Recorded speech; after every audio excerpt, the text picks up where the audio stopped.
பிரியமானவனே, பிரியமானவளே, நீ நாளுக்கு நாள் விருத்தி அடைவாய். சேனைகளின் தேவனாகிய கர்த்தர் உன்னோடு கூட இருப்பார். ஆமென், அல்லேலூயா. எப்பொழுது உன் வாழ்க்கையில் வளர்ச்சி, எப்பொழுது உயர்வு, எப்பொழுது பெருக்கம் என்றால் சேனைகளின் தேவனாகிய கர்த்தர் உன்னோடு இருக்கும் பொழுது. ஆமென். யாரெல்லாம் ஆமென் என்று சொல்கிறீர்களோ அப்ப உன் கூட சேனைகளின் தேவனாகிய கர்த்தர் கூட இருப்பார். சத்தமாக அவர் உன் கூட இருக்கிற என்ன நடக்கும்? உயர்வு, பெருக்கம், பலுகி பெருகத்தக்கதான பலனு கிருபையும் உன் கூட இருக்கும். ஆமென். அன்பு சகோதரனே, சகோதரியே, நம்முடைய ஊழியத்தில் கர்த்தருடைய ஆசீர்வாதமான வார்த்தையை கொடுத்து ஜெபிப்பது உண்டு. இன்னொரு பிரதானமாய் அந்த ஆசீர்வாத வார்த்தையை எப்படி சுகந்தரிக்கிற என்கிற காரியத்தையும் நாங்கள் வேதத்தின் அடிப்படையில் உனக்கு போதித்து கொடுப்பதும் உண்டு. நம் ஊழியத்தில் நீ ஆவிக்குரிய ரீதியில் வளர்ந்து வர்ற மிக பிரதான நோக்கம், காரணம் என்னவென்று சொன்னால், சத்தியத்தை சரியாய் உனக்கு போதித்து கொடுப்பது நிமித்தம்தான் நீங்கள் ஆவிக்குள்ளாய் வளர்ந்து வருகிறீர்கள். அதன்படி ஆசீர்வாத வார்த்தையை மாத்திரம் உங்களை கொடுத்து உங்களை அப்படியே உற்சாகத்திலேயே வச்சுக்கிட்டு அனுப்ப நாங்கள் விரும்பல. அந்த வார்த்தையை சுகந்தரிக்கிற வழியும் சொல்லி கொடுத்தாதான் நீ ஆசீர்வாத பாதையில் நிலைத்திருக்க முடியும். ஆமென். வேதம் சொல்லுகிறது, கர்த்தர் தரும் ஆசீர்வாதமே ஐஸ்வரியத்தை தரும், அதனோடு வேதனையை கூட்ட மாட்டாரா. அப்ப ஐஸ்வர்யம் உனக்கு வேதனையும் கொடுக்கும்னு வேதம் சொல்லுது. ஆமென். ஆனா கர்த்தர் கொடுக்கிற ஆசீர்வாதம் தான் ஐஸ்வர்யத்தை கொடுக்கும், உனக்கு வேதனை இல்லாம இருக்கும். இன்னைக்கு அநேக பணக்காரர்கள், பணம் படைத்தவர்கிட்ட போய் கேள, அவன் சொல்லுவான், எனக்கு சந்தோஷமே இல்லை, நிம்மதி இல்லை. ஏன்பா? தெரியல. எங்க போய் உட்கார போற? இங்கேருந்து எங்க பெரிய மலை இருக்கோ அந்த மலை மேல போய் உட்காந்துக்கிறேன். அநேகர் ஓடுறான், எங்க நிம்மதி கிடைக்கும், எங்க ஆறுதல் கிடைக்கும், ஓடிட்டே இருக்கிறான். ஏன்னா அவன் வச்சிருக்க ஐஸ்வர்யம் அவனுக்கு சஞ்சலத்தை கொடுக்குது, வைத்திருக்கிற ஐஸ்வர்யம் அவனுக்கு சமாதானத்தை கொடுக்கல. ஆனா இன்னைக்கு ஆண்டவர் உன் வாழ்க்கையில அவர் கொடுக்கிற ஆசீர்வாதம் உனக்கு நிரந்தரமா இருக்க, அது நிம்மதி கொடுக்க, சமாதானத்தை கொடுக்க தான் இந்த வார்த்தையை நாங்கள் பேச போகிறோம். ஆமென். என் அன்பு சகோதரனை, சகோதரி, இந்த ஞாயிற்றுக்கிழமைக்காய் நாங்கள் ஜெபித்து தேவ சமூகத்தில் காத்திருந்த பொழுது கர்த்தர் நேற்றைய தினம் பேசின வார்த்தையை வைத்து அது எப்படி முழுமையாய் நீ சுகந்தரிக்கிறான வழி என்ன என்பதை தான் இன்று நாங்கள் பிரசங்கமாய் கொண்டு வந்திருக்கிறோம். இது ஒரு மனுஷனுடைய வார்த்தை அல்ல, மனுஷியுடைய வார்த்தை அல்ல, எங்கள் அறிவினால் உண்டான வார்த்தையும் அல்ல. இது கர்த்தருடைய வார்த்தை. கர்த்தர் பேசினதை காதுள்ளவன் அல்லேலூயா. யாருக்கெல்லாம் காது இருக்கு? ஆமென்.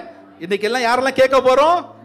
நம்ம எல்லாம் கேட்க போறோம். என் அன்பு சகோதரனே, சகோதரியே, நீ நாளுக்கு நாள் வளராதபடிக்கு, பலுகி பெருகாதபடிக்கு, உயராதபடிக்கு, விருத்தி அடையாதபடிக்கு ஒருவன் தடை செய்து கொண்டே இருப்பான். அவன் தடைகளை உன் வாழ்க்கையில் விதைக்கிறதான் அவனுடைய 24 மணி நேரம் 7 நாட்களும் வேலையை செய்து கொண்டே இருப்பான். ஆனால் நீ இந்த சத்தியத்தை அறிந்து கொள்ளும் பொழுது அவனுடைய தடைகளை நீ எளிமையாய் முறித்து நீ ஆசீர்வாத பாதையில் ஒவ்வொரு நாளும் நடந்து நடந்து நடந்து ஆசீர்வாதத்தை பெற்றுக்கொண்டே இருக்க முடியும். ஒரு ஆமென் சொல்லுங்களேன். அல்லேலூயா. தடைகளை உடைத்திருக்கிற கர்த்தர் உன்னோடு இருக்கிறார். அவர் தான் உனக்கு இந்த சத்தியத்தை போதித்து கொடுத்து கொண்டிருக்கிறார். நன்றாய் கவனியுங்கள்.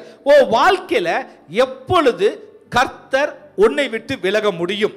பிரதர், நீங்க நேத்தான் பிரசங்கம் பண்ணீங்க, என்னது என்ன ஹான்சி சொன்ன அண்ணன்? தேவன் உன்னை விடவே மாட்டார்னு சொன்னேன்.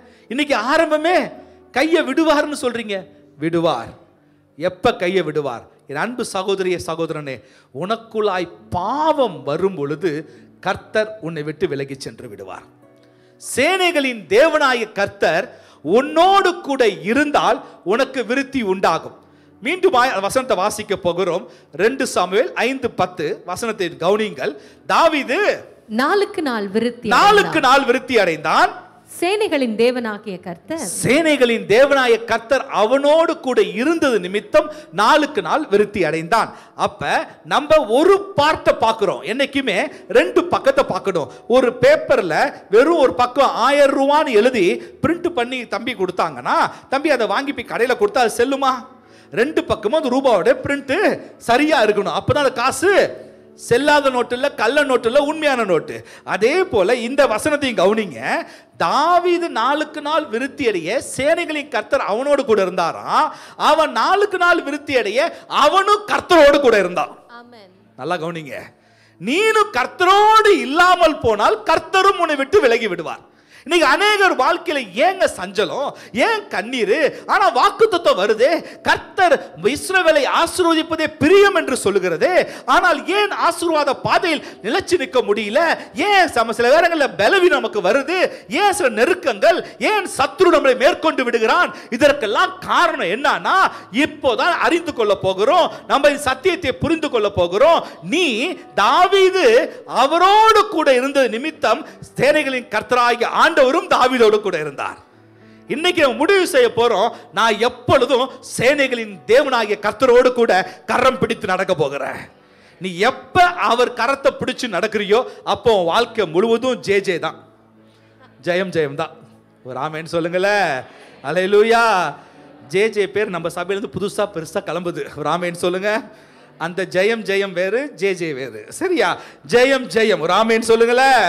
அல்லேலூயா. என்ன மாணிக்கம் ஐயா நமக்கு வந்துச்சு, நமக்கு இந்த ஜே வேற எல்லாம் சொல்லுவோம் நம்ம ஜெயம் ஜெயம். ஒரு ஆமென் சொல்லுங்களேன். ஆமென். அல்லேலூயா. நமக்கு கர்த்தருடைய கரத்தை பிடித்து நடக்க தான் நீங்க போதித்து கொடுக்க போகிறேன்.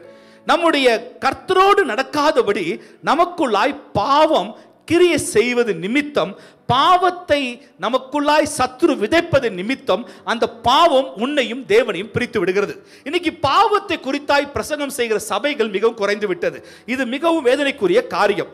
எங்களுடைய வாலிப பிரயாசம், நாங்கள் இயேசுவை அறிந்த காலங்களில் சபைக்குள்ளாய் உட்கார்ந்திருக்கும் பொழுது ஒவ்வொரு ஞாயிற்றுக்கிழமையும் கர்த்தருடைய வார்த்தை இருதயத்தை விளக்கத்தக்கதாய் கடந்து வரும். அப்படி இதயத்தை உடைச்சிடுங்க. அப்படியே உடைந்த உள்ளமா வந்து ஆறுதல் கிடைக்கும் வந்தா இன்னும் உடைக்கும். ஏன்னா வார்த்தை என்னை குறித்து நீ செய்யறதெல்லாம் தப்பு, நீ ஒழுங்கு கிடையாது, தைரியமா ஊழியர்கள் பேசுவார்கள். அது அப்படியே கேட்டு ஞாயிற்றுக்கிழமை அப்படியே கண்ணீரோடு ஆராதனை முடியும் பொழுது நாங்கள் ஒப்பு கொடுத்து மனம் திரும்பணும்.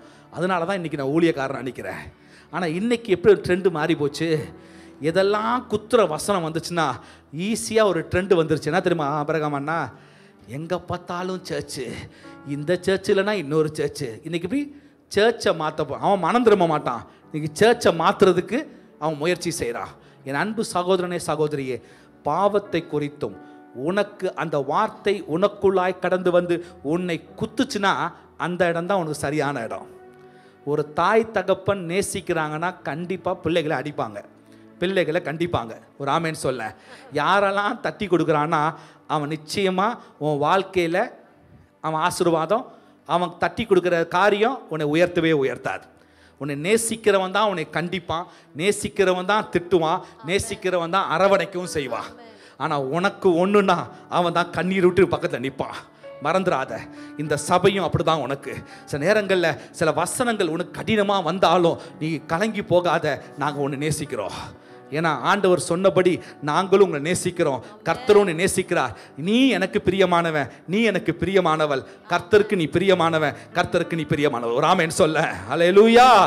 என் அன்பு சகோதரனே சகோதரியே, அந்த பாவத்திலே பிரதான பாவமாய் கர்த்தர் இன்று பேச சொன்ன காரியம், இந்த நாம் கையில் சுமக்கிற வேதாகமத்தில் முதல்ல ஒரு பாவத்தின் நிமித்தம் தான், அவர்கள் செயல்படுத்தின பாவத்தின் நிமித்தம் தான் இன்னைக்கு பாவம்ங்கிற வார்த்தையே உருவாச்சு. அவங்க என்ன செயல்திறனை செயல்படுத்தினார்கள் அதை குறித்து தியானிப்பதற்கு முன்பாய், ஆதாம் ஏவாள் வாழ்க்கையில அவர்கள் செய்த முதல் தவறே கீழ்ப்படியாமை. நல்லா கவனிங்க. இன்னைக்கு ஆண்டவர் கீழ்ப்படியாமை குறித்து தான் இன்று உன்னோடு கூட பேச இருக்கிறார். கீழ்ப்படியாமை. இந்த கீழ்ப்படியாமை குறித்து ஒரு ஞாபகத்தில் வைத்துக்கொள்ள 2 வார்த்தை எழுதி வைத்திருக்கிறோம். உனக்குள்ளாய் கீழ்ப்படிதல் இருக்கும் பொழுது உன்னை யாராலும் ஜெயிக்கவே முடியாது. ஒரு ஆமென் சொல்ல. இங்கு போதிக்கப்படுகிற சத்தியத்தை உனக்குள்ளாய் வாங்கி இந்த சத்தியத்தின்படி நடக்க நீ கீழ்ப்படிந்து நடக்கும் பொழுது நான் சேலஞ்சா சொல்றேன், உன்னை யாராலும் ஜெயிக்க முடியாது. ஆமென். நான் தைரியமா சொல்லுவேன். 2010ஆம் வருஷம் இந்த ஊருக்கு நாங்கள் வந்தோம். இந்த ஊரில் வந்து ஊழியம் என்ற பெயரில் ஆண்டவர் எங்களோட ஊழியத்தை எங்களுக்கு தரிசனமாய் கொடுத்து இந்த ஊழியத்தை செய்யும்படியாய் பேச ஆரம்பித்தார். நாங்கள் செய்ய ஆரம்பித்த கொஞ்ச நாட்கள்லேயே அநேக எதிர்ப்புகள், அநேக நெருக்கங்கள், அநேக பாடுகள் தான். ஆனால் அவருடைய வார்த்தையில நாங்கள் கீழ்ப்படிந்து ஒவ்வொரு நாளும் நானும் என் மனைவி கால் எடுத்து வைக்க வைக்க எந்த தோல்வியும் எங்க பக்கத்துல வரவே முடியல. அதற்கு எடுத்துக்காட்டு நீங்க எல்லாம் தான். இதனால் வரும் இந்த செய்து வருகிற ஊழியம் தான் எடுத்துக்காட்டு. ஆமென். என் அன்பு சகோதரனே சகோதரியே, நீ சில வேளைகளை எத்தனையோ எதிர்ப்பின் காரியங்களை கேள்விப்பட்டிருப்ப. ஆனா எந்த எதிர்ப்பும் இந்த எல்லைக்குள்ள வராதபடி கர்த்தர் ஜெயத்தை கொடுத்தார். அதான் உனக்கு நான் சொல்றேன், நீ கீழ்ப்படிதலோடு இருக்கும் பொழுது உன் வாழ்க்கை முழுவதும் ஜெயம் ஜெயம் ஜெயம் மாத்திரமே. ஏன் தெரியுமா ஜெயம்? உன் கூட சேனைகளின் தேவனாய் கர்த்தர் இருப்பார். ஹல்லேலூயா. இரண்டாவது விஷயம் சிந்தையில வைத்துக்கொள், கீழ்ப்படியாது இருக்கும் பொழுது உன் வாழ்க்கையில நீனே தோல்விகளுக்கு ஒரு ஓப்பன் டோர், கதவை திறந்து கொடுக்கிற. நீ எப்பெல்லாம் கீழ்ப்படியிலையோ துக்கத்துக்கு கதவை திறந்து கொடுக்கிற, வியாதிக்கு கதவை திறந்து கொடுக்கிற, சோகத்துக்கு கதவை திறந்து கொடுக்கிற. நீ எப்பெல்லாம் கீழ்ப்படியிலையோ அப்ப உன்னோடு கூட சேனைகளின் தேவனாய் கர்த்தர் விலகி சென்று விடுவார். இந்த சிந்தையை மனதுக்குள் வைத்துக்கொள். ஆனால் வேதம் சொல்லுகிறது, சங்கீதத்தின் புஸ்தகம் 91ஆம் அதிகாரம் 11ஆம் வசனம், சங்கீதத்தின் புஸ்தகம் 91ஆம் அதிகாரம் 11ஆம் வசனம் இப்படியாய் சொல்லுகிறது, உன் வழிகளில் எல்லாம் உன்னை காக்கும்படி உனக்காக தம்முடைய தூதர்களுக்கு கட்டளையிடுவார். அவர் தூதர்களுக்கு கட்டளையிடுவாராம். அப்படி பணிகளை செய்ய அவர் ரெடியா இருக்கிற தேவன் எப்ப உனக்கு தூதர்களை அனுப்பாமல் விலகுவார் என்று சொன்னால், இந்த கீழ்ப்படியாமை அவரை செயல்படுத்த விடாதபடி அவருடைய செயல்திறனையே குறைத்துவிடும். ஒரு ஆமென் சொல்ல. அல்லேலூயா. கர்த்தருக்கு உங்க வாழ்க்கையில நன்மை செய்ய எப்பொழுதும் வாஞ்ச. ஆனா அந்த வாஞ்சைய கூட சில நேரங்கள்ல நமக்குள் செயல்படுகிற கீழ்ப்படியாமை தடை செய்துவிடும். இன்னொரு அழகான வசனம் உண்டு, யோவானின் புஸ்தகம் 10ஆம் அதிகாரம் 27 28. யோவான் 10 27 28. என் ஆடுகள் என் சத்தத்திற்கு செவி கொடுக்கிறது. என் அன்பு சகோதரனே சகோதரியே, பரலோகத்தின் தெய்வம் இயேசு கிறிஸ்து பேசுகிற வார்த்தை, என் ஆடுகள் என் சத்தத்திற்கு செவி கொடுக்கிறது, நான் அவைகளை அறிந்திருக்கிறேன். ஒரு நல்ல மேய்ப்பனாய் ஆண்டவர் எழுதி வைத்த வார்த்தைகள், நான் அவைகளை அறிந்திருக்கிறேன், அவைகள் எனக்கு பின் செல்கிறது. என்னங்க, ஆடு ஒரு மேய்ப்பனுக்கு பின் செல்லுமா? நன்றாய் கவனி. என் அன்பு சகோதரனே சகோதரியே, நம்ம ஊர்ல ஆடு மேய்க்கிற ஸ்டைல் வேறு, இஸ்ரவேல் ஜனங்கள் இஸ்ரவேல் தேசத்தில் ஆடு மேய்க்கிற ஸ்டைல் வேறு. நம்ம ஊர்ல ஆடை எப்படி மேய்ப்பானா, 10 ஆடை முன்னாடி விட்டு பின்னாடி ஹாய் ஹாய் ஹாய்னு துரத்திட்டே போவோம். உண்மைதானே? நான் பொய்யா சொல்ல இல்லை, எல்லா ஊர்லயும் பார்த்துருக்கீங்களே. ஆனா இஸ்ரவேல் தேசத்துல அவங்க ஸ்டைல் வேறு. மேய்ப்பன் என்ன செய்வார், கோல் எடுத்துக்கிட்டு முன்னாடி சத்தம் கொடுத்துட்டே போவாரு, பின்னாடி அவர் சத்தத்தை கேட்டு ஆடுலாம் பின்னாடி ஃபாலோ பண்ணும். நல்லா கவனிங்க. அதான் ஆண்டவர் அழகா எழுதி வச்சிருக்காரு, என் ஆடுகள் என் சத்தத்திற்கு செவி கொடுக்கிறது. மேய்ப்பனின் சத்தம் ஆடுக்கு கேட்கலனா ஆடு எங்க போவோம்? சொல்லுங்க ஜோசப் ஐயா, எங்கயா போவோம்? ஆடு அப்படியே என்ன செஞ்சிடும்? வழி தவறி போயிடும். காணாமல் போன ஆடு ஞாபகம் இருக்கா? ஹான்சி, கேள்விப்பட்டிருக்கியா? எங்க கேள்விப்பட்ட? சொல்லுமா. கிட்ஸ் டேபிள் செஞ்சோம், நல்ல நாடகம்லாம் போட்டோம், ஜவகர்லாம் வந்தாரு, நிறைய பீரி போட வந்தாங்க. என்னது ஜவர் எங்க போனாரு? காணாமல் போயிட்டாராம். அந்த ஆடு கதையெல்லாம் சிறு பிள்ளைகளுக்கு நாங்கள் விதைச்சு வச்சிருக்கிறோம். என் அன்பு சகோதரனே சகோதரியே, நன்றாய் கவனி. வசனம் சொல்லுகிறது, என் ஆடுகள் என் சத்தத்திற்கு செவி கொடுக்கிறது, நான் அவைகளை அப்பொழுதுதான் அறிந்திருக்கிறேன். எப்ப ஆண்டோட அறிவார்னா, நீ இங்க பிரசங்கம் செய்த சத்தியத்திற்கு செவி கொடுக்கும் பொழுதுதான், அப்பதான் உன்னை ஆண்டவர் அறிந்து கொள்வாரா.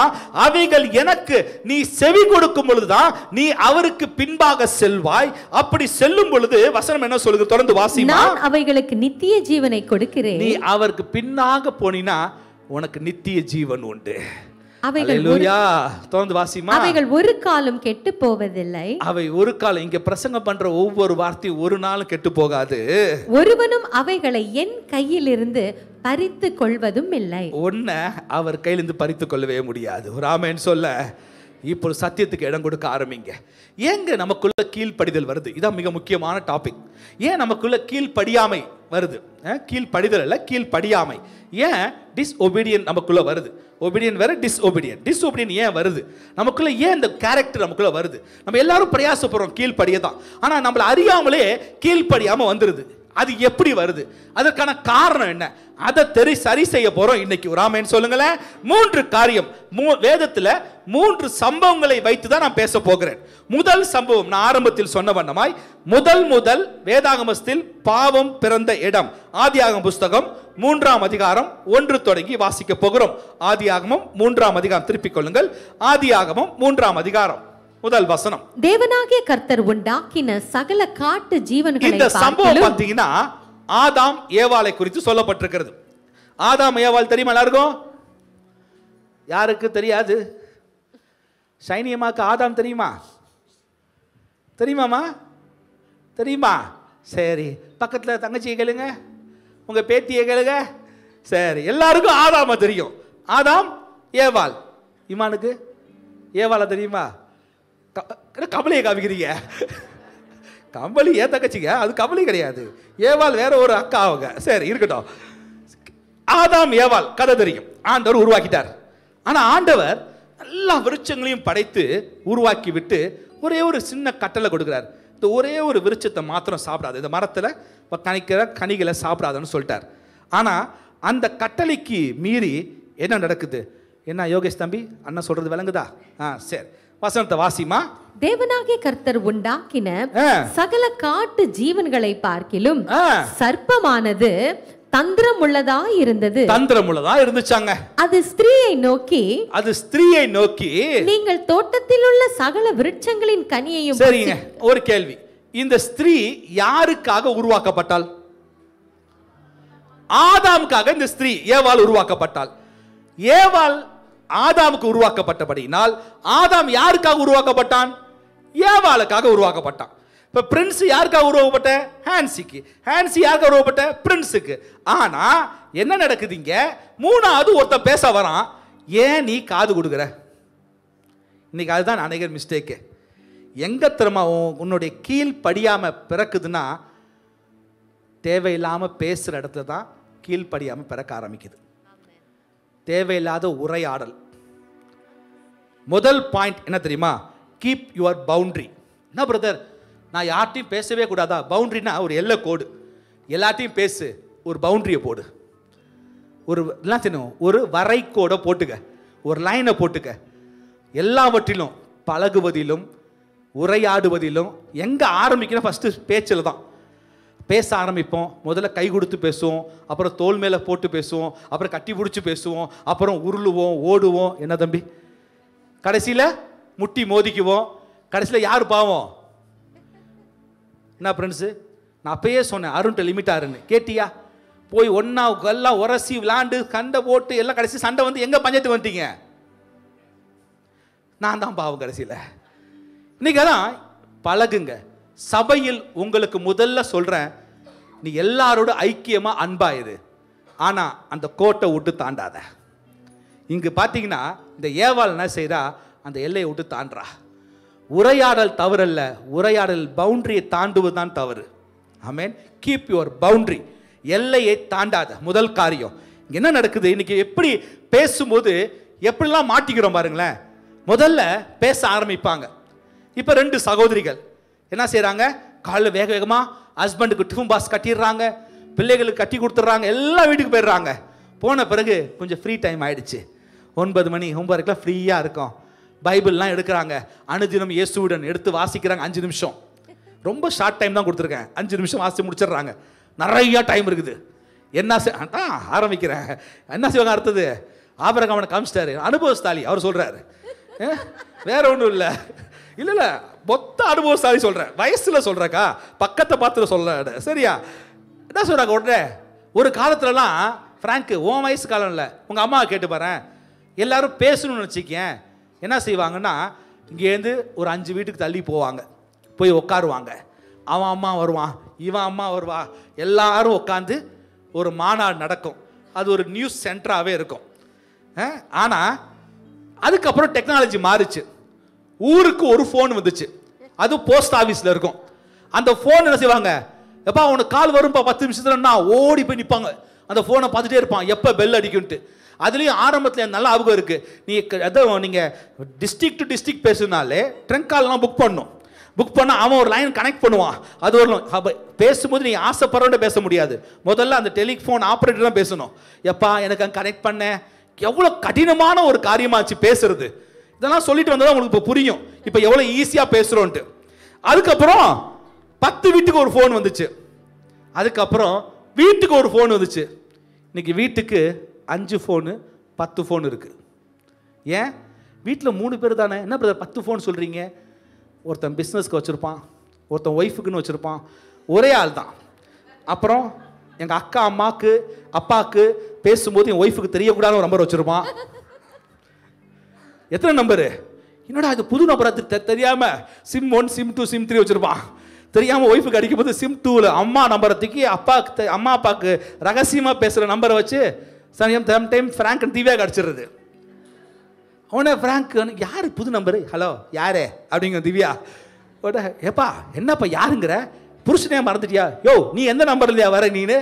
ஐயோ தெரியாம அடிச்சிட்டமா? இல்லைடப்பா ஃப்ரெண்டு மொபைலு. ஏன் பார்த்து பார்ப்போம். இன்னைக்கு அநேகர் வாழ்க்கையில் எப்படின்னா பேசுறது ரொம்ப ஈஸியாக போயிடுச்சு. அதுதான் சொல்ல வரேன். இன்னைக்கு பாவங்கிறது ரொம்ப இலவசமாக கிடைக்குது. ஒரு நாளில் எல்லா டெலிஃபோனுக்காரனும் பேசுறதுக்கெல்லாம் காசு சார்ஜ் பண்ணான். என்ன பார்த்தாங்க, ஐயோ பேசலைன்னா இவன் பாவமே செய்ய மாட்டான்னு பிசாசு என்ன செஞ்சான், எல்லாம் 365 நாளும் ஃப்ரீ அப்படி வந்துருச்சு. அதில் இன்டர்நெட் இருக்குது பாருங்க. ஒரு காலத்தில் 1 GB வாங்குறதே பெரிய விஷயம். இன்றைக்கி எல்லா ஜிபியும் ஃப்ரீ, எங்கே பார்த்தாலும் ஃப்ரீ ஒய்ஃபை எல்லாம் ஃப்ரீ. நீ ஃப்ரீனாலே இந்த ஒரு நிமிஷம் யோசிக்கணும். இந்த ஃப்ரீனாலே உன்னை எங்கேயோ வலை வைக்கிறான்னு அர்த்தம். ஒரு ஆமேன்னு சொல்ல. பிசாசுக்கு நல்லா தெரியும் எங்கே விழுவன்ட்டு. இன்றைக்கி என்னது, நிறைய ஃபோன் கால். அந்த உரையாடல் எப்படி திரும்ப ஆரம்பிப்பாங்க, முதல்ல நான் ஒன்றுமே பேசலாம்பாங்க. முதல் நாள் அப்படி தான் ஆரம்பிக்கும். எப்படி பேசுவாங்கன்னா, இன்றைக்கி என்ன குழம்பு வச்சிங்க? எங்கள் வீட்டில் வத்த குழம்பு. அப்படியா?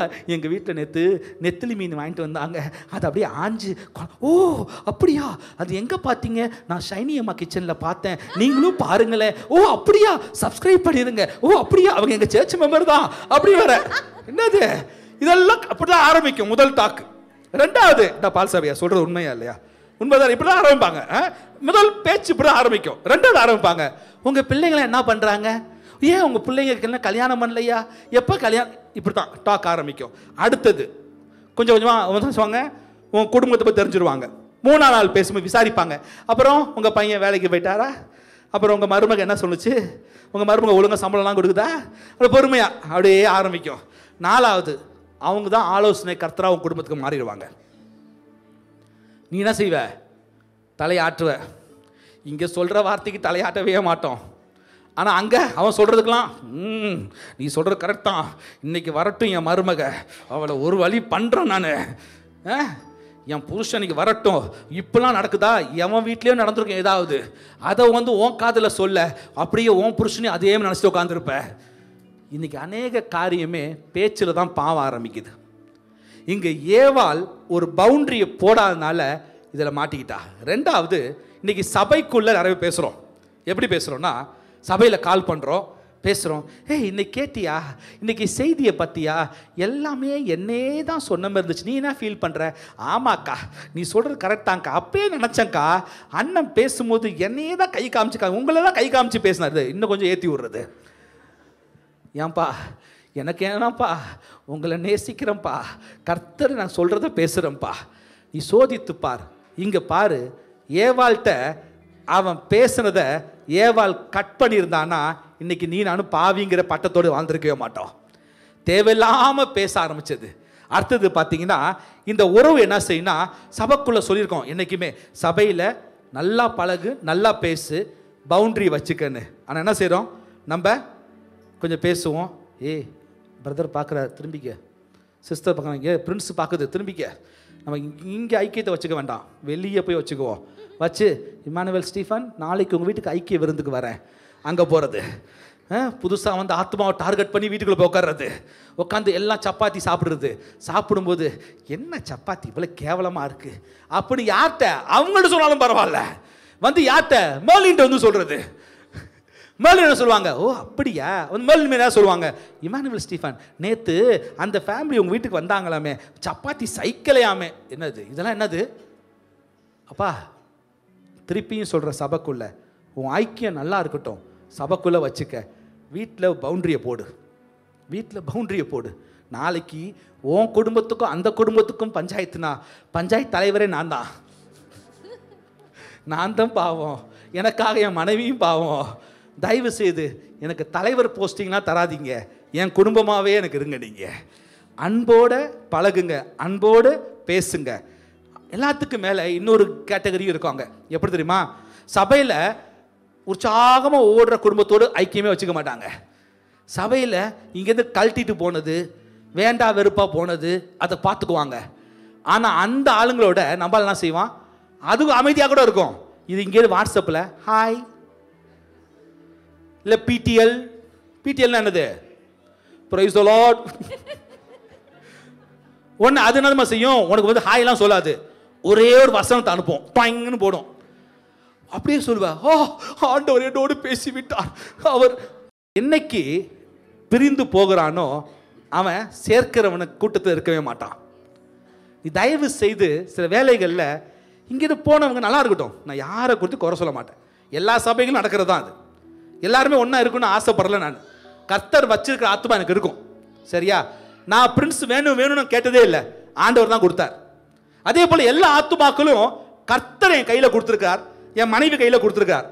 நாங்கள் அவங்கள உள்ளத்தின் ஆழத்திலிருந்து தேவ சமூகத்தை சொல்கிறேன், நேசித்து தான் சில காரியங்களை பேசுகிறோம். சில வேளைகளில் சில விஷயங்கள் கசப்புகள் உண்டாக்கலாம், பிடிக்காம போகலாம், போகட்டும், அவர்கள் நல்லா இருக்கட்டும். ஒரு நாளும் யாரை குறித்து நாம் பேசுவதும் அல்ல, அவர்களோடு தொடர்பு வைத்துக் கொள்ளாமல் இருப்பது மிக மிக நல்லது. நல்லா தெரிஞ்சுக்க. ஏன் தெரியுமா? உன் ஆசீர்வாதத்துக்கு நீ தான் தடை. நம்மளை பற்றி எவ்வளோ வேணால் பேசட்டும், பேச பேச இந்த ஊழியமும் நாங்களும் பெருகிட்டே தான் இருக்கிறோம். ஆமென். அநேகர் எங்களை குறித்து பேசுகிறாங்க, நல்லா தெரியும். ஆனாலும் சந்தோஷப்படுறேன், அப்பா நான் பேசல, பேசப்படுற இடத்துல நான் இருக்கல, அதற்காக சந்தோஷம். ஆமென். என் அன்பு சகோதரன் சகோதரியே, நம்ம சண்டை பண்ணுறவன் கிடையாது, ஆலோசனை கொடுக்குறேன். காதுள்ளவன் கேட்க கடவன். தயவு செய்து இதில் வெளிப்பாயிரு. ரெண்டாவது, வேகமா போறேன், தீமையை விட்டு விலகு. Keep away from evil. யோசுவாவின் புஸ்தகம் 6ஆம் அதிகாரம் 17-18. யோசுவாவின் புஸ்தகம் 6:17-18. ஆனாலும் இந்த பட்டணமும் எரிகோ பட்டணத்தை குறித்து இங்கு யோசுவா பேசுகிறார். யார் பேசுறா? பவுல் பேசுகிறார். ஒரு ஆமென் சொல்லுங்க. என்ன பவுலா பேசுறாரு? யோசுவா பேசுறாரு. ஓகே, வாங்க வாங்க வாங்க, யாரும் தூங்க கூடாதுங்க. தூங்கிட்டீங்கன்னா என்ன பனிஷ்மெண்ட் உங்களுக்குலாம்? யோசுவா பனிஷ்மெண்டா? யோசுவா பனிஷ்மெண்ட் சுத்த விடுறது. என்னப்பா இதான், சுத்த விடல, எந்திரிக்க நிக்க வச்சிருவேன். சரியா? எல்லாம் விழிப்பா இருக்கீங்க. Okay, good. அதனால அவங்க எந்திரிக்க சொல்ல மாட்டேன், விழிப்பா இருங்க. யோசுவா என்ன சொல்றாரு? 6:17-18. ஆனாலும் இந்த பட்டணமும் இதில் உள்ள யாவும் கர்த்தருக்கு சாபத்தீடாய் இருக்கும். இந்த பட்டணத்தில் உள்ள எல்லா பொருளும் சாபத்தீடு, இதுல கை வைக்கவே வைக்காத. அழகா சொல்லி முடிச்சிட்டாரு. தொடர்ந்து வாசிமா. நாம் அனுப்பின ஆட்களை ராகாப் என்னும் வேசி மறைத்து வைத்தபடியால் அவளும் அவளோட வீட்டுக்குள் இருக்கிற அனைவர் மாத்திரம் உயிரோடு இருக்க கடவர்கள். தொடர்ந்து வாசிமா. சாபத்தீடானதில் ஏதாகிலும், சாபத்தீடானதை குறித்து இங்கு யோசுவா அவனுடைய ஆடுகளுக்கு போதனை கொடுக்கிறார். நல்ல மேய்ப்பனாய் போதனை கொடுக்கிறார். தொடர்ந்து வாசிமா. சாபத்தீடானதில் ஏதாகிலும் எடுத்துக் கொள்ளுகிறதினாலே, அதை எடுத்துக்கொண்டீனா நீங்கள் சாபத்தீடாகாதபடி நீயும் சாபத்தீடாய் மாறிடுவ. இஸ்ரவேல் பாளையத்தை சாபத்தீடாக்கி அதை குடும்பத்தையும் கலகம் பண்ணிடுவ. நாதபடிக்கும் நீங்கள் சாபத்தீடானதற்கு மாத்திரம் எச்சரிக்கையாய் இருங்கள். அதற்கு மாத்திரம் எச்சரிக்கையாயிரு. இது அன்பு சகோதரனை சகோதரியே. ஆனா இங்க என்ன நடக்கிறது? அதே யோசுவாவின் புஸ்தகம் 7ஆம் அதிகாரம் 21ஆம் வசனம் வாசிக்க கேட்போம். கொள்ளையிலே நேர்த்தியான ஒரு பாபிலோனிய சால்வையையும், ஒரு மனுஷன் என்ன செய்யறான், அங்க விலையேறப்பட்ட ஒரு பாபிலோன் சால்வையை பார்க்கறான். அப்புறம் 200 வெள்ளி சேக்கலையும் 200 காசு எடுத்துக்கிறான். 50 சேக்கல் நிறையான ஒரு பொன் பாலத்தையும் பொன்னையை எடுத்துக்கிட்டு என்ன செய்யறான்? நான் கண்டு, அவன் கண்டு அவைகளை இச்சித்து எடுத்துக்கொண்டேன். என்னவா? ரெண்டாவது பாவம் எங்க தெரியுமா பிறகுது? இந்த கண்ணு தான். நல்லா கவனி.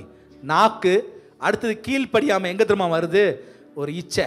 அதை மாலை பார்த்தோன்னு ஒரு ஆசை வந்துடுது. எது மேல?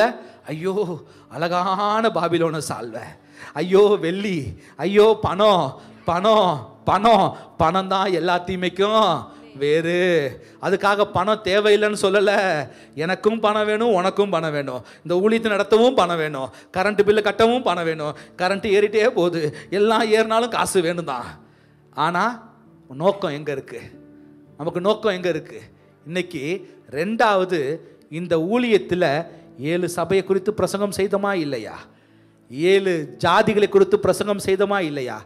எது சாபம், எது எந்த பண்டிகை உன் வாழ்க்கையில் இருக்கக்கூடாது, எது இருக்கணும், எது தேவையில்லை. ஏன்னா அடுத்த வாரம் வருது, பெரிய பெரிய பண்டிகையெல்லாம் வருது, அநேக லீவெல்லாம் போடுவோம். ஏன்னா உங்கள் வீட்டில் பொங்க சோறே கிடையாது, நான் போய் அங்கே தான் வாங்கி சாப்பிடுவோம், நிறைய பேர் பிளான் பண்ணுவோம். ஆமென். எது உனக்கு நல்லது, எது கட்டது, எது இதற்கு பின்பாக எந்த ஆவிகள் இருக்கிறது என்ன என்று அநேக போதனையை இந்த இடத்துல கொடுத்துருக்குறோம். ஆனால் என்ன தெரியுமா? கேட்டு கேட்டு வேகமாக எப்படி மண்டை ஆட்டுவோம்? சொல்லுச்செல்லாம் எப்படி மண்டை ஆட்டுவோம்? நல்லா ஆட்டுவோம். ஆனால் கொஞ்ச நாள் கழிச்சு சில பொருளை பார்ப்போம். ஐயோ அந்த சக்கரை பொங்கலை நெய்யை பாரேன், ஐயோ கொஞ்சம் தூக்கலாக இருக்குதே, ஒரு கரண்டி போதும். என்னவா? இப்படிதான் இச்சை. கண்ணு பார்த்தோன்னே வாயில் ஐயோ அப்படின்னு நிறைய பேர் பார்த்துருக்கீங்களா? இன்னைக்கு அநேக இடத்துல சில வீடியோ பார்த்து கிராமத்தில் இருக்கிற ரெஸ்டாரண்ட்லாம் இன்னைக்கு பிச்சுக்கிட்டு பறக்குது தெரியுமா? வாத்துக்கறி ஸ்பெஷல். சேலம் மாவட்டம்னா இங்கேருந்து கிளம்புறான் கார் எடுத்துக்கிட்டு. நான் சேலம் மாவட்டத்திற்கு காரில் இருந்து ஏறி வந்தேன். ஏன்னா அந்த அம்மா பாவம், அந்த கடையே பார்க்கவே பயங்கரமாக இருக்கும். அங்கே வாத்துக்கறி சாப்பிட்டா இங்கே வந்து காசில் 1 வாரம் நீ அட்மிட் ஆகிருக்கணும். இல்லைனா பெதஸ்தால இடம் கிடைக்கணும், அங்கே பக்கத்தில் என்ன ஹாஸ்பிட்டலுக்கு தேடணும், அதுக்கு கால் வேற. ஐயா ஜோம் பண்ணுங்க. எங்கப்பா போனேன்? சேலத்தில் போய் வாத்துக்கறி சாப்பிட்டு வந்தேன். இன்னைக்கு இது அது பார்க்க அவன் இந்த வீடியோவில் போடும்போதே அச்சோ இப்படி இருக்கே. இன்னைக்கு அப்படிதான். எங்கே இச்சை ஆரம்பிக்குது? இந்த கண்ணில் தான்.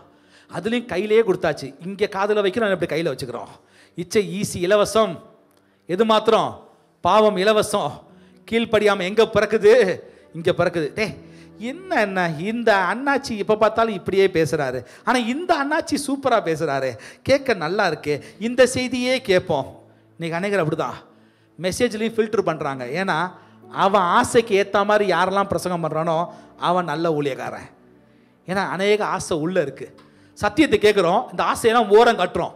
ஆனால் அந்த ஆசை சம்டைம் அப்படியே மெதுவாக வெளியே வரும். எப்போ தெரியுமா? குடும்பமாக ஒன்று கூடும்போது. இதில் என்ன தப்பு இருக்குது? எங்கள் பாஸ்டர்லாம் அப்படி சொல்லவே இல்லை தெரியுமா?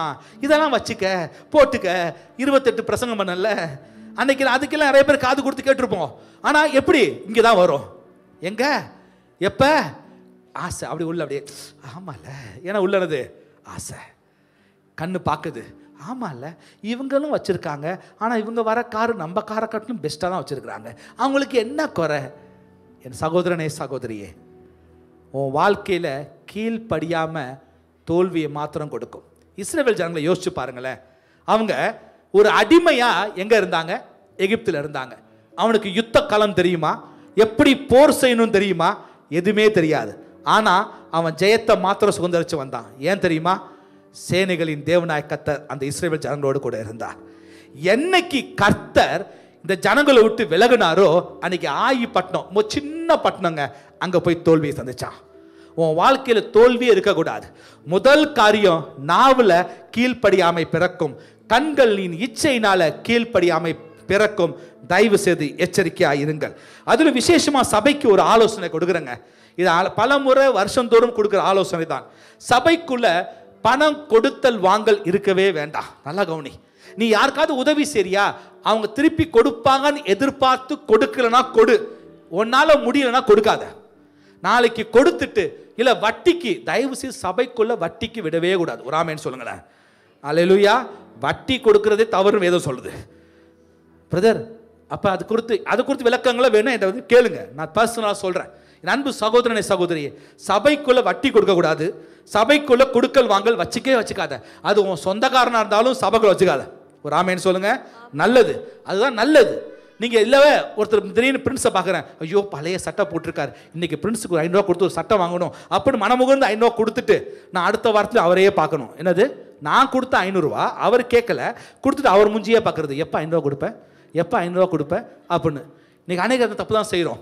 தயவு செய்து சபைக்குள்ளே கொடுக்கல் வாங்கல் வேண்டாம். உனக்கு கொடுக்கணும். ஏதாவது பிள்ளைங்க பார்க்க ஆசையாக இருக்குது பிரதர், அந்த பிள்ளைக்கு படிப்புக்கு செலவு பண்ணுறோம், நேராக என்கிட்ட வாங்க, என்கிட்ட கொடுங்க, அப்படியே அவங்க கையில் நான் கொடுத்துருவேன்.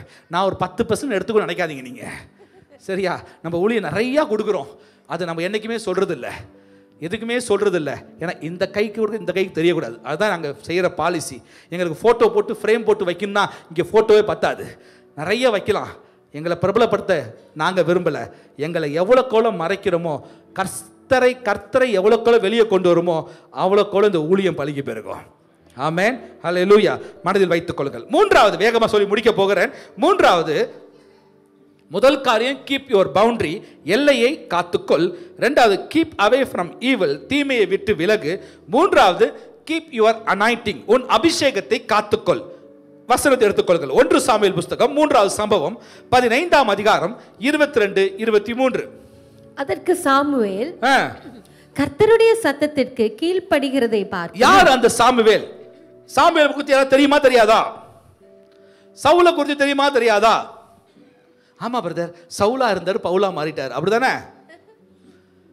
என்னங்க, யார் இந்த சவுல்? இஸ்ரவேலின் முதல் ராஜா. இந்த ராஜாவா சவுல் ஆசைப்பட்டானா? எலெக்ஷன்ல நின்னானா? பேட்டி கொடுத்தானா? இல்ல. யார் சூஸ் பண்ணா?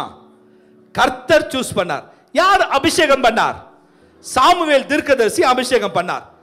தாவீதை யார் சூஸ் பண்ணா? கர்த்தர் சூஸ் பண்ணார். அவனை யார் அபிஷேகம் செய்தார்? சாமுவேல் அபிஷேகம் செய்தார்.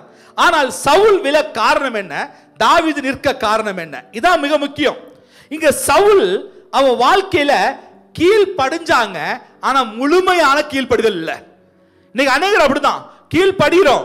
எப்படி? ஆஃப் பாயிலா, என்னது? பாதி கீழ்ப்படிதல், பாதி கீழ்ப்படியாம. இதெல்லாம் உன் அபிஷேகத்தை நீ இழக்கிறன்னு அர்த்தம். ஒரு ஆமேன்னு சொல்ல. ஆண்டவர் உனக்கு வச்சிருக்கிற போஸ்டிங், உனக்கு வச்சிருக்கிற உயர்வை நீனே இழக்கிற. சவுலுக்கு ஆண்டவர் ராஜான்னு பெரிய போஸ்டிங் கொடுத்திருந்தார். ஆனா என்னைக்கு கர்த்தருடைய வார்த்தைக்கு முழுமையா, இந்த சம்பவத்தை இல்லத்தில் போய் வாசிங்க, ஆண்டவர் சொல்றார், யுத்தம் பண்ணு, அங்குள்ள ராஜாவை கொலை செய், அங்குள்ள எல்லா பொருளையும் மொத்தமா சுட்டரிச்சு போடு. ஆனா நம்பால் என்ன செய்யறாரு? பார்க்கிறாரு, பெஸ்ட்டை மட்டும் ஆண்டவருக்குன்னு சொல்லி. இன்னைக்கு அநேகர் அப்படிதான். இதை ஆண்டவர் சொல்றதுல ஆண்டவர் பேரை சொல்லி நிறைய பேர் வஞ்சிக்கிறாங்க. தயவு செய்து எச்சரிக்கையா இருக்கணும். இங்க என்ன நடக்குது? அவன் வாழ்க்கையில இங்கு சவுல் அவனுடைய வீணான சிந்தையினால பாவத்தை செய்கிறான். முதல்ல நாவுனால பாவம், ரெண்டாவது கண்ணுனால பாவம், மூணாவது இங்க சிந்தையினால. இன்னைக்கு சவுலுடைய வாழ்க்கை என்ன நடக்குது? தொடர்ந்து வாசிக்க கேட்போம். அதற்கு சாமுவேல் கர்த்தருடைய சத்தத்திற்கு கீழ்ப்படுகிறதை பார்க்கிலும் சர்வாங்க தகனங்களும் பலிகளும் கர்த்தருக்கு பிரியமாய் இருக்குமோ? அப்ப கர்த்தருக்கு எது பிரியம்? பலியை பார்க்கிலும் கீழ்ப்படிதல் தான் பிரியம். ஆட்டுக்கடாக்களின் நினத்தை பார்க்கிலும் செவி கொடுத்தலும் உத்தமம். நீ செவி கொடுக்கிறது தான் உத்தமம் என்று வேதம் சொல்லுகிறது. என் அன்பு சகோதரனே சகோதரியே, முழுமையாய் கர்த்தருடைய வார்த்தைக்கு கீழ்ப்படிய கர்த்தர் உன்னோடு கூட பேசிக் கொண்டிருக்கிறார். இந்த ஸ்தலத்தில் அநேக பிரசங்கங்கள், ஏன் கடைசி 28ஆம் தேதி வேதத்தில் இருந்து அநேக இந்திய கலாச்சாரத்தை குறித்து நாங்கள் பிரசங்கம் செய்தோம். இது மாத்திரமல்ல, அநேக போதனைகளை நாங்கள் வேதத்திலிருந்து உன் வாழ்க்கையில நன்மையான ஈவுகள் உண்டாக பிரசங்கம் செய்திருக்கிறோம். அது எல்லாவற்றையும் இப்ப லைவ் ஸ்ட்ரீம்லயும் போட்டுட்டு இருக்கிறோம். உனக்கு ஒரு சில வேளைகள்ல டவுட் இருந்தா அந்த செய்திகளை நீ மீண்டும் மீண்டும் பார்க்கவும் இப்ப கேட்கவும் ஈஸியா எளிமையா முடியும். எல்லாவற்றையும் உனக்கு எளிமைப்படுத்தி சபையில் வைத்திருக்கிறோம். ஆனால் கீழ்ப்படிதல் இரு பக்கமா இல்லாதபடி முழுமையான கீழ்ப்படிதலோடு இருக்கும் பொழுதுதான் உன் சிந்தை பாவத்துக்குள்ள விழவே விழாது. ஏன் சிந்தையை குறித்து இன்னும் ஆழமாய் பேச நேரம் நிமித்தம் வேகமாய் முடிக்க போகிறேன். நன்றாய் கவனி. ஆண்டவர் உன்னையும் என்னையும் உருவாக்குவதற்கு முன்பாய் பரத்தில் 3 தூதர்களை உருவாக்குகிறார். அந்த 3 தூதர்கள், ஒரு ஆள் யாரு? கேப்ரியல், மற்றொரு ஆள் மிகாவேல், லூசிஃபர். அந்த இடத்துல லூசிஃபருடைய சிந்தை தவறுதலாய் மாறுகிறது. தேவ பிரசன்னம் இருக்கும் இடத்தில், தேவன் தாபரித்திருக்கிற இடத்திலேயே ஒரு மனுஷனுடைய, ஒரு தூதனுடைய சிந்தை விழும் என்று சொன்னால், நாம் வாரத்துக்கு ஒரு முறை, வாரத்துக்கு 2 முறை சபைக்கு வந்து செல்லுகிற உன் சிந்தையை பிசாசால தாக்க முடியுமா, தாக்க முடியாதா? நன்றாக கவனி. சில நேரத்தில் பிசாசு தாக்கணும் அவசியம் இல்லை, நீனே உன் சிந்தையை குழப்பத்துக்குள்ள மாட்டிக்கிற. ரோமர் அழகான வசனம் உண்டு, இவன் சிந்தையினால் வீணானான்னு சொல்லுது. சிந்தையை வீணாக்குறது ஒன்னாலையும் முடியும், பிசாசாலையும் முடியும். இன்னைக்கு அநேகர் தேவையில்லாத எண்ணங்கள் ஏக்கங்கள் நிமித்தம் உன் சிந்தையில விழுந்து போற. அன்பு சகோதரனே சகோதரியே, பிசாசு லூசிஃபரா இருந்தவன் பிசாசா விழுந்து போனா. அவன் மட்டும் விழுல, என்ன செஞ்சான்? ஒரு சேனையை போய் அப்படியே இன்ஃப்ளூயன்ஸ் பண்ணா. ஏய் வந்துரு, இன்னைக்கு தேவ பிரசனம் இருக்க இடத்துல பிசாசு அந்த இடத்துல லூசிஃபரா இருக்கும் பொழுது எப்படி இன்ஃப்ளூயன்ஸ் பண்ணானோ, தேவ பிரசனத்தில் இருக்கிற ஒன்னையும் அவனால் இன்ஃப்ளூயன்ஸ் பண்ண முடியும். கேர்ஃபுல்லாரு. வேத வார்த்தையில் நிலைத்திருந்தாதான், பாவத்தை விட்டு விலகும் பொழுதுதான் சேனைகளின் தேவனாய் கர்த்தர் உன்னோடு இருப்பார். அப்பொழுதுதான் உனக்கு பெருக்கும், அப்பொழுதுதான் விருத்தி உண்டாகும், அப்பொழுதுதான் நீ நினைக்கிற காரியத்தில் கர்த்தர் ஜெயமாய் கொடுப்பார். அல்லேலூயா.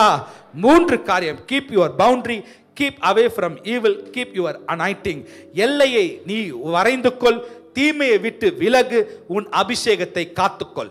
3 காரியத்தை நீ செயல்படுத்தும் பொழுது கீழ்ப்படிதல் என்கிற குணம் உனக்குள்ளாய் ஆட்டோமேட்டிக்காவே உள்ள வந்துரும். அந்த கீழ்ப்படிதலோடு கூட நீ கர்த்தரை சேவிக்கும் பொழுது சேனைகளின் பிதாவாகிய கர்த்தர் உன்னோடு கூட இருப்பாராக.